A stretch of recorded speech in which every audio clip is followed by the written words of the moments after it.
क्या आपने कभी गौर किया है, जब भी प्रेम की बात होती है सबसे पहले जिक्र आता है राधा और कृष्ण के प्रेम का। भगवान श्री कृष्ण की 16,108 रानियां थीं, जिनमें सबसे प्रिय थीं रुक्मिणी और सत्यभामा।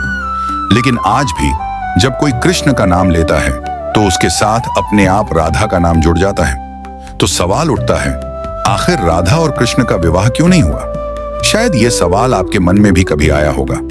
तो आइए आज इस प्रश्न का उत्तर खोजते हैं और अंत तक सुनिए, क्योंकि यह सिर्फ प्रेम की नहीं बल्कि भक्ति, विरह और एकात्मता की कथा है। राधा और कृष्ण का संबंध सामान्य प्रेम या विवाह जैसा नहीं था। उनका संबंध था आध्यात्मिक। राधा स्वयं को श्री कृष्ण की भक्त मानती थी। उनका रिश्ता था भक्त और भगवान का, जहां सांसारिक विवाह संभव नहीं था। श्री कृष्ण का बाल्यकाल और किशोरावस्था वृंदावन में बीता। उनकी शरारतों से पूरा वृंदावन हमेशा आनंदित रहता था। कृष्ण की बांसुरी की धुन सुनते ही सभी गोपियां मोहित हो जाती थीं। लेकिन उनमें से जो सबसे अधिक कृष्ण की बांसुरी पर मोहित थीं, वो थी राधा।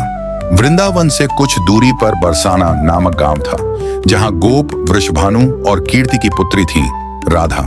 कृष्ण की बांसुरी सुनते ही राधा सब कुछ भूलकर वृंदावन की ओर दौड़ पड़ती थी। जब कृष्ण की उम्र मात्र 8 वर्ष थी, तभी से दोनों के बीच प्रेम का एक दिव्य बंधन बन गया। प्रेम उम्र नहीं देखता, और इसका सबसे सुंदर उदाहरण थे राधा और कृष्ण। राधा कृष्ण से 5 वर्ष बड़ी थी। जब कृष्ण की आयु 11 वर्ष हुई तो उन्होंने अत्याचारी कंस का वध करने के लिए वृंदावन छोड़कर मथुरा की ओर प्रस्थान किया। उन्होंने यह सब धर्म की रक्षा और अधर्म के नाश के लिए किया, परंतु वे फिर कभी वृंदावन नहीं लौटे, और इस तरह राधा और कृष्ण का मिलन अधूरा रह गया। गर्ग संहिता, ब्रह्म वैवर्त पुराण और अनेक वैष्णव ग्रंथों में वर्णन मिलता है। एक बार गोलोक धाम में कृष्ण ने कुछ समय तक अन्य गोपियों के साथ लीला की। इससे राधा अत्यंत व्यथित और दुखी हो गई। उन्होंने कृष्ण से मिलना बंद कर दिया। गोलोक की सारी लीला ठहर गई। कृष्ण भी राधा के बिना बेचैन हो उठे। तब कृष्ण के परम सखा श्री दामा राधा के पास गए और बोले, हे राधे, कृष्ण तुम्हें बहुत प्रेम करते हैं, पर तुम अहंकारवश उनसे नहीं मिल रही हो। यह उचित नहीं है। राधा रुष्ट होकर बोली, श्री दामा, तुम उनके पक्ष में बोल रहे हो? जाकर उनसे कहो, मैं उनका मुख तक नहीं देखना चाहती। यह वार्तालाप वाद विवाद में बदल गया। अंत में श्री दामा ने क्रोधित होकर कहा, हे राधे, तुम जो अहंकार में कृष्ण को त्याग रही हो, उसका फल तुम्हें भोगना होगा।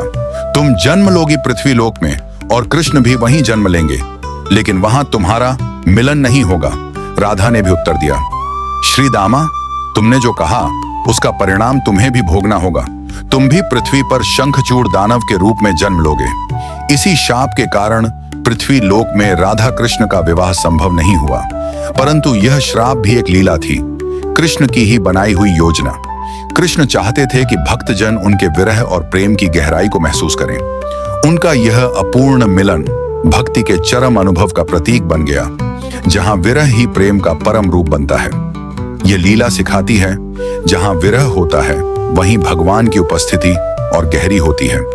लोक कथाओं और पदावली परंपरा में कहा गया है, राधा कृष्ण से 5 वर्ष बड़ी थी और उनका विवाह पहले से ही आयन गोप से निश्चित था, इसलिए कृष्ण के साथ उनका विवाह नहीं हो पाया।